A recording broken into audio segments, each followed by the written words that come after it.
संगत जी प्यार से कहना। साथ संगत आज कई महीनों के बाद, शायद 6-7 महीनों के बाद इस रूप में दास आप इस भवन पे आप सबके दर्शन कर रहा है। तो सबसे पहले आप सबके पवित्र चरणों में सब रख के दास धन्यवाद स्वीकार करें। जब आदत नहीं रहती तो डिसिप्लिन कम हो जाता है, गलतियां ज्यादा होती हैं। और दास तो वैसे भी समय के हिसाब से भी और शब्दों के हिसाब से भी कई बार मर्यादा चुक जाता है।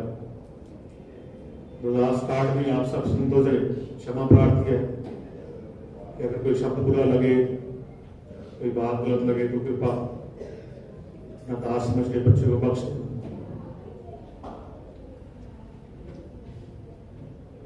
शासक जब भी मौका लगता है यहां बात करने का, तो इस माइक के आने तक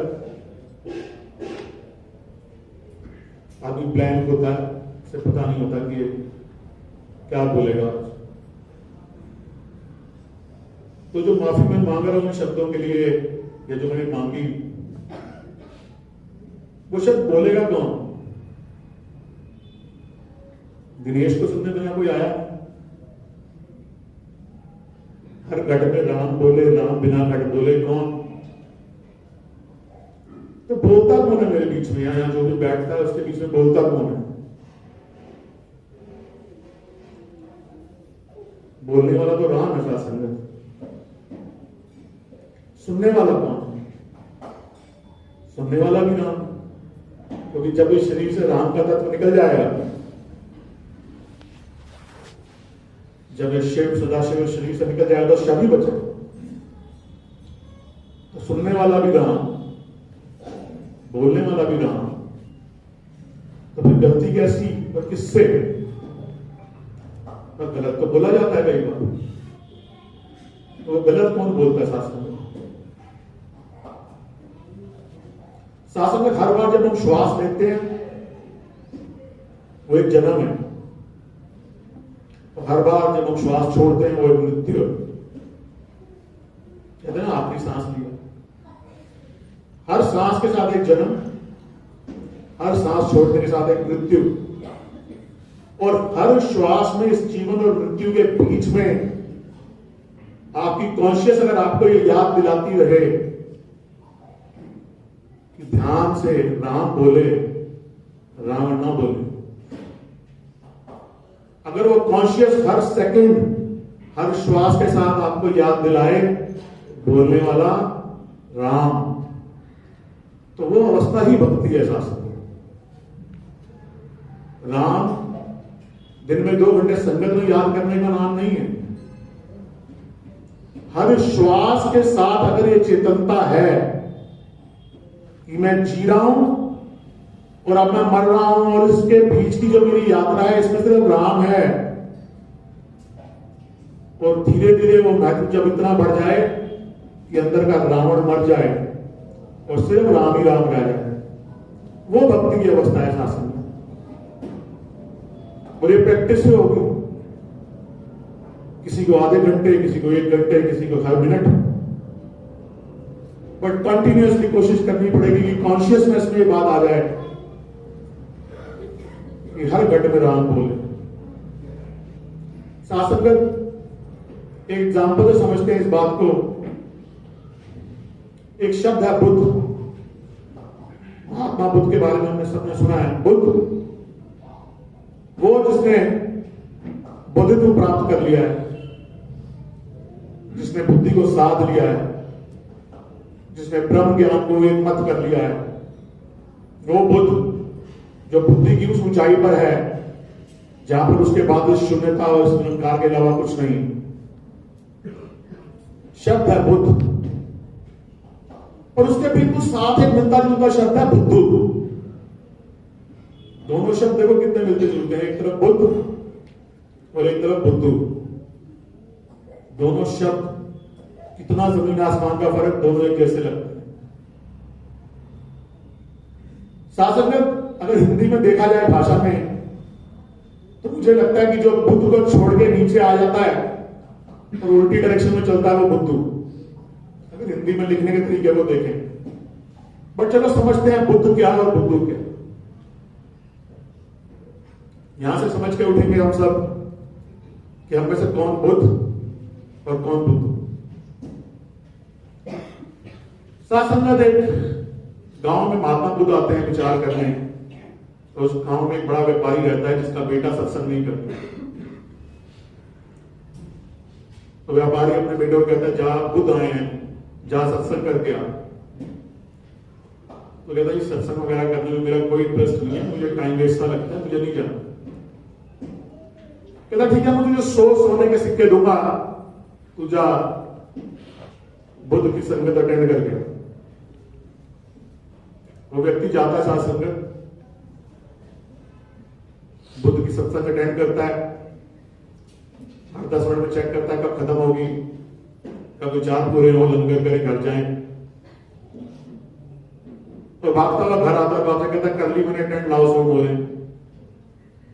तो बाप उसको 100 मोहरे निकाल के दे देता। कुछ समय बाद महात्मा बुद्ध फिर आते हैं उस गांव में। तो अपने बेटे को फिर कहता है कि जाओ, और इस बार जाएगा तो तुम्हें 1000 मोहरे दूंगा, पर शर्त यह है कि इस बार जब तू वापस आएगा मुझे वहां होने वाली एक एक बात सुनाएगा। बुद्ध के मुंह से क्या क्या निकला है वो सब तू मुझे समझाएगा, सुनाएगा। 1000 मोहरे बच्चा चला जाता है साथ। पर जब 1000 मोहरों के लालच में जाता है और पता है कि अब एक एक बात सुननी और सुनानी है, तो अब ध्यान उन दोनों श्वासों के बीच में जम जाता है। अब वो ध्यान से सुन रहा है, और जब वो ध्यान से सुनता है साथ संगत, फिर वो उठता नहीं वहां से। संगत खत्म हो जाती है, लोग चले जाते हैं, तो उसकी तो समाधि लग गई है। वो तो ध्यान में बैठा है, आंखों से आंसू बह रहे हैं, और वहां बैठा हुआ। पिता आता है, कहते चल बच्चे संगत खत्म हो गई, चल घर। कहते मैंने नहीं जाना, जाओ आप। कहते 1000 मोहरे ले, घर चल। कहते ये 1000 भी रखो, जो 100 पहले नहीं थी वो भी पड़ी है, वो भी ले जाओ, मुझे भी नहीं जाना। मुझे पता लग गया कि मैं आया क्यों हूं, मुझे समझ आ गई मेरा जन्म क्यों हुआ है, मुझे पता लग गया मैं क्यों आया हूं। अब ना जाता मैं तुम्हारे साथ वापस उस दुनिया में। शासन में तो जो पहली बार आया था 100 मोहरों के लालच में, वो बुद्धू था। जब वो दूसरी बार आया और स्वयं बुद्ध हो गया, तो वो बुद्ध था। जो जो संगत में आ रहा है 100 मोहरों के लालच में, तन मन धन के सुख मिलते हैं इसलिए संगत करनी है, मुबारक है, मिलते हैं। 100 मुद्राएं तो मिलनी है, चलो इतनी तो मिलेंगी। तो जो मोहरों के लिए आ रहा है, जो तन मन धन के सुखों के लिए ही आ रहा है संगत में, वो 100 मोहरें मिल जाएंगी, बट उसको क्या बोलेंगे, बुद्ध या बुद्धू। पर जो उस मकसद को पा गया यहां आकर, जब वो दूसरी बार आया, जब उसे समझ आ गई कि वो सब चीजें जिसे तू सुख समझता है वो सब नष्ट हो जाएंगी, वो सब माया है, कुछ भी रहने वाला नहीं। बुद्ध से जुड़ और बुद्ध हो जा। ब्रह्म ज्ञानी का सकल आकार, ब्रह्म ज्ञानी आप निरंकार, वो पोजीशन दे सकती है तुझे। तो छोड़ इन मोहरों का लोभ, ये आती जाती रहेगी, ये जीवन नहीं है। तेरी उम्र में 80, 85, 90 साल नहीं है, 84 लाख जन्मों से तेरी आत्मा अमर है और अमर ही रहेगी। चोले बदलते रहेंगे। चॉइस है बुद्ध होने की या बुद्धू होने। तो शासक आप सब पुरातन संतों हाथ खड़े करो, कौन कौन बुद्ध हो गया आप में से? किस किस को लगता है उसने वो बुद्ध हो गया है? किसकी अवस्था है इतने सालों सत्संग करने के बाद जो ये कह सकता है कि मैं बुद्ध हो गया हूं? अब 24 घंटे हर मिनट हर श्वास में मैं राम को आते और जाते देख रहा हूं। चलो वो आप खड़ा करें जिन्हें समझ आई कि हम बुद्धू हैं। दास को तो लगता कि बुद्धू हैं, कुछ समझ नहीं आया, मोरे लेने इकट्ठे हो गए सिर्फ। और साथ संगत जहां इतने सारे बुद्धू इकट्ठे हों वहां टीचर मजबूत चाहिए, और वहीं से रोज सत्संग में आने की बात शुरू होती है। सत्य का संग तो घर पे भी है हर समय, निरंकारियों को तो हर समय सत्य का संग है, सत्य तो हर समय साथ है, तो इसके संग के लिए आने की क्या जरूरत है? परमात्मा कहां नहीं।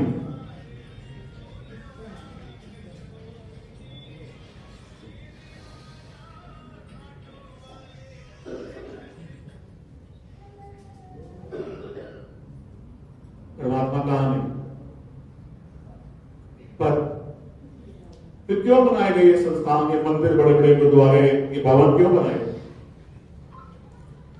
शासन ये स्पा सेंटर्स हैं, ये ट्यूशन सेंटर्स हैं, ये मेडिकल क्लिनिक्स हैं, ये आत्मा के नर्सिंग होम है। जैसे शरीर मैला होता है, हम रोज नहाते हैं, उस तरह आत्मा भी मैली होती है। आत्मा भी दिन रात बहुत कुछ सहती सुनती है, आत्मा भी मैली होती है। शासन यहां हम आते हैं आत्मा की धुलाई कराने कि चलो संगत में चलें, आत्मा की धुलाई होनी चाहिए। तो शासन जब आप यहां पर बैठे हो, और धोने की जिम्मेदारी किसकी है? धोने की जिम्मेदारी यहां पर ट्यूशन मास्टर है, जिसको उस दिन विचार की बारी दी गई है, जिसकी ड्यूटी दी गई है कि तो गुरु का मैसेज पहुंचा, उसकी जिम्मेदारी है कि उस दिन साबुन रगड़े, वो निकाले मैल पकड़ पकड़ के, वो जूना, वो स्क्रबर यूज करे। उसको गुरु ने थापा है, उसके गुरु ने कहा है कि आप मुख्य महात्मा हो, आप यहां बैठे हो, आप सिखाओ। मां बचपन में पकड़ लेती थी ना कि ये टोनियां गंदी हो रही है, घुटने गंदे हो रहे हैं, जरा दुश्मन थोड़ी थी, वो चाहती थी कि मैं जब बाहर निकलूं तो मैं चमकता हुआ निकलूं। तो महात्मा जब विचार करें, वो दास कैसे लगता है कि वो विचार में दो काम होने चाहिए। एक तो मुझे ऐसी प्रेरणा दें कि मेरे अंदर ही आपका प्रेम का ऐसा झरना फूट जाए कि मेरी आत्मा हर समय भीगी रहे, और दूसरे आत्मा पे जुड़ना होना चाहिए, स्क्रबल होना चाहिए कि आओ मैं बताता हूं तुम्हारे को कहां कहां रिपेयर की जरूरत है। तुम्हारे को जब यहां से निकल के जाओ संगत से, तो ऐसे लगे मैं नहा के निकला हूं। तो फ्रेशनेस फील होनी चाहिए आत्मा को, ताजगी महसूस होनी चाहिए कि हाँ, मेरे और मेरे गुरु के बीच में जो थोड़ी सी लहर मिट्टी आ गई थी मेरे ऊपर, मेरी आत्मा पे जो मेरा करंट थोड़ा सा कम आ रहा था, अब मुझे वो करंट महसूस हो रहा है। कार्बन हटाते ना हम तार से, तो फिर तार वापस जोड़ते हैं ताकि लाइट ठीक चले। जिन महात्माओं को ये सेवा मिलती है उनका उनके ऊपर बिरध है। अगर किसी को शुगर है तो उसे बोलो कि आपको शुगर है, आप मीठा मत खाओ। आप उनको यह मत बोलो कि आप बहानो और आप बिल्कुल ठीक हो और आपको कोई दिक्कत नहीं है, 2 गोली और खाओ, वो काम नहीं है। आप महात्माओं को बताओ कि अगर वो नहीं समझ रहे हैं तो, कि इतना बड़ा, इतना विशाल ज्ञान अगर इतने सहजे में मिल गया है, तो इसका यह मतलब नहीं है कि इसकी बिल्कुल ही उक्कत नहीं रखो, कीमत ही छोड़ दो। 2 अवस्थाएं हैं शासक, एक लड़का या लड़की जिसकी शादी नहीं हुई, बट वो इंतजार में है कि उसकी शादी होगी, तो दिन रात अपने पति के ख्यालों में है। हमारे यहां तो पहले से ही 16-16 सोमवार के व्रत रखते थे पुराने कि अच्छा पति मिले। एक लड़की है ख्यालों में, उसे नहीं पता उसकी सगाई किससे होगी, शादी किससे होगी, बट उसके मन में रोज वो एक फोटो ढूंढती है, पिक्चर ढूंढती है कि ऐसा पति होगा, उसके साथ ऐसा रहूंगी, ऐसा एंजॉयमेंट होगा, ऐसी लाइफ होगी। जब भी वो उसके बारे में सोचते हैं, उसके चेहरे पे हंसी आ जाती है, स्माइल आ जाती है, खुशी उसके चेहरे पे आ जाती है, सोच करें, और वो हर समय उस खूबसूरत सोच में है। एक दूसरी अवस्था है कि शादी हो चुकी है, पति पत्नी है, लेकिन एक दूसरे की शक्ल देख के तैयार नहीं, जानते लोग हैं, दूसरे के साथ ही बैठे हैं, हर समय एक ही कमरे में है, पर बातों में आपस में प्यार नहीं। च्युइंगम बन गई शादी, चबा तो रहे हैं पर मिठास नहीं। दो अवस्थाएं हैं, कौन सी अवस्था बेटर है? ऐसे तो वो वक्त बेटर है जिनको मिला नहीं है, जो कभी इसको राम में ढूंढते हैं, कभी कृष्ण को ढूंढते हैं, कभी गुरु गोविंद में ढूंढते हैं, कभी किसी रूप में ढूंढते हैं। प्यार तो करते हैं बेहिसाब दिन रात, बोर तो नहीं हुए। हम कहीं बोर तो नहीं हो गए अपने इस पति से, आत्मा के पति से? वो चेहरे पे वो चमक, आवाज में वो खनक, दिल में वो प्यार, वो है जो एक नई शादी में होता है, जब आपस में बेहिसाब प्यार होता है, वो है। और अगर नहीं है तो संगत में आकर, जैसे वो बर्फ का गोला होता था ना, जो पूछते थे मीठा खत्म हो जाता तो मीठा डलवाते थे, संगत में आओ तो उस बर्फ में मीठा डलवा कर जाओ। इस पति को वो ग्रांटेड मत लो। किसी भी पति को ऐसी पत्नी पसंद नहीं आती जो दिन रात डिमांड लिस्ट लेके बैठे रहे सिर्फ, या मेरी माँ को ठीक कर दे, अपने बाप को ठीक कर दे, मेरे बेटे को ठीक कर दे, अपने भाई को ठीक कर दे, अभी नौकरी लगवा दे, अभी शादी करवा दे, ये करवा दे, बस। ये कभी ना पूछे कि तेरा हाल क्या है, तुझे क्या चाहिए, तुझे कैसे खुश करूं, तुझे क्या पसंद है, ऐसा क्या करूं आज कि तू रीच जाए ना। डिमांड लिस्ट लंबी है। शासन में प्यार कैसे चलेगा? शासन में एक बार एक राजा के पैर में कांटा चुभ गया, खून हो गया, पैर बहुत दर्द हुई राजा को। तो राजा ने सारे अपने इंटेलिजेंट आदमी इकट्ठे किए राज्य से और कहा कि इसका सोल्यूशन निकालो, आज के बाद मेरे पैर में कांटा नहीं चुभना चाहिए। सारे लोगों ने दिमाग लगाया और कहा कि राजा एक ही तरीका है कि जितना भी राज्य में आपके रस्ते हैं उन सबके ऊपर कंबल डाल देना है मोटे मोटे, तब आपके पैर में कांटा नहीं लगेगा। शासन में जब ये बात बाजार में पहुंची तो लोग डर गए, किसान घबरा गए कि जब खेती की जमीनों में भी कंबल डल जाएंगे तो खेती कहां से करेंगे, लोग चलेंगे कैसे? शिकायत वापस राजा के पास पहुंची कि ये तो पॉसिबल नहीं है। तो उसने कहा कोई और आइडिया निकालो। तो दूसरा आइडिया निकाला गया कि पूरे राज्य की सफाई की जाए, जहां जहां भी एक भी कांटों से साफ कर दिया जाए। हजारों लाखों लोग लगा दिए गए कि झाड़ू लगाओ और कांटे निकालो, बट जो चीज पॉसिबल नहीं है वो नहीं है। 10-15 दिन में निकालते निकालते जब तक एक कोने पहुंचते थे वहां दोबारा कांटे हो जाते, पूरा राज्य परेशान, सारी चीजें हिल गई। तो इतने में वहां एक लड़का आया, एक चप्पल बना के राजा के दरबार में, राजा मैंने एक चप्पल बनाई है, एक ही चीज है, तू मेरे पैर में डाल ले, इससे तेरे पैर में कभी कोई कांटा नहीं बना। जैसे वो चप्पल राजा ने पहनी, राजा ने कांटे पैर में देखा तो कमाल हो गया था। तो कमाल है, मैं जिस चीज को इतनी बड़ी समस्या समझ रहा था, जिसके लिए पूरा राज्य ऊपर नीचे कर दिया मैंने, वो तो एक चप्पल पहनने से हल हो गई। प्रशासन को जब उसने कहा कि चप्पल पहनने से समस्या हल हो गई, तो जो उसके बाकी के लोग थे ना इंटेलिजेंट, सारे उनको बात नहीं पसंद आई। ये तो छा जाएगा, राजा का फेवरेट बन जाएगा। राजा ये इसका विश्वास पक्का नहीं है, इसका ज्ञान पक्का नहीं है, जुड़ा हुआ नहीं है ठीक से, इसको फांसी दे दो। तो राजा ने उसको फांसी दे दी। सच कहते हैं फांसी का चलन वहीं से शुरू हुआ। तो उसके बाद जिस जिसने सच बोलने की कोशिश की, जिस जिसने बने हुए रस्तों से अलग जाने की कोशिश की, सबको फांसी दे दी। ईसा मसीह को भी फांसी हुई, सुकरात को भी जहर दिया गया, और हमने सुना है कैसे कैसे पीर पैगंबर को क्या क्या सजाएं भुगतनी पड़ी। जो अलग बोलता है, अलग चलना चाहता है, दुनिया से पसंद नहीं करता। शासन में मैं यहाँ पर संगति अटेंड करता हूँ, बचपन से कई आपके चरणों में रहा हूं। मैंने 20 बार हनुमान जी की कहानी सुनी, मीरा की कहानी सुनी, मां शबरी की कहानी सुनी, बहुत कहानियां सुनी। ठीक है, उन कहानियों से मैंने बहुत कुछ सीखा, मुझे बहुत प्रेरणा मिली। बट उससे मेरा क्या होगा प्रेरणा लेने के बाद? मुझे सिर्फ ये मत समझाओ कि हनुमान जी कैसे थे, मुझे ये समझाओ कि मैं हनुमान कैसे बनूंगा, मैं कैसे बनूं, मैं मीरा कैसे बनूं? या सिर्फ मीरा का गाना गाने से, शबरी की बातें करने से, हनुमान जी के ग्रंथ गाने से कल्याण हो जाएगा? प्रेरणा मिलनी है उनसे, लो प्रेरणा। बट कोई ये तो पूछे कि मैं बनूंगा कैसे? लड़ाई तो इस बात की होनी चाहिए ना कि मुझे बताओ मैं कैसे बनूंगा, मुझे समझाओ कि मैं कौन सा रास्ते पे चलूं कि मैं वैसा बन जाऊं। पर अगर सारा ध्यान जो हो चुका है, जो मिल चुका है, उसी के कहने पर है और अपने ऊपर, अपने अंदर धारने के ऊपर कुछ भी नहीं, तो कल्याण कैसे होगा संतों? बात कैसे बनेगी?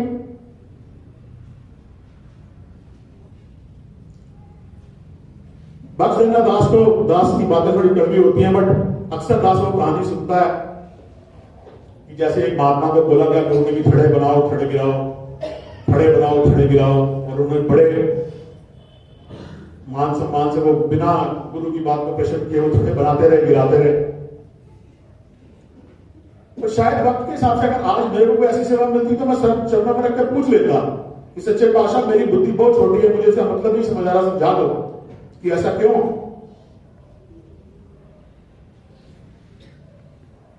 अगर अर्जुन ने भी ऐसे समझ लिया होता, पहली बार में कृष्ण जी ने कहा होता मैं कृष्ण मुझे गांधी उठा, और उसने कोई प्रश्न ना किया होता तो आज गीता ना होती हमारे पास। आज भी जब हम ज्ञान की चर्चा करते हैं गीता को रेफरेंस देते हैं, गीता से मिला लो, हमें भी वही मिला जो अर्जुन को मिला था। बट अगर अर्जुन ने प्रश्न ना किए होते तो गीता ना होती। आज के यूथ को समझाना पड़ेगा, आप उसके प्रश्नों को एंटरटेन करो, उससे पूछो, उसे पूछने दो, उसको प्रेरित करो कि पूछ, तेरे दिमाग में क्या क्वेश्चन है, तू अंधभक्त मत बन, मेरा गुरु पूरा है, ऐसा कुछ नहीं है इसका जवाब वो नहीं दे सकता तो पूछ। अर्जुन ने जब क्वेश्चन भगवान कृष्ण से पूछे थे तो कैसे डाउट था भगवान कृष्ण पे कि वे दे नहीं पाएंगे, अटक जाएंगे।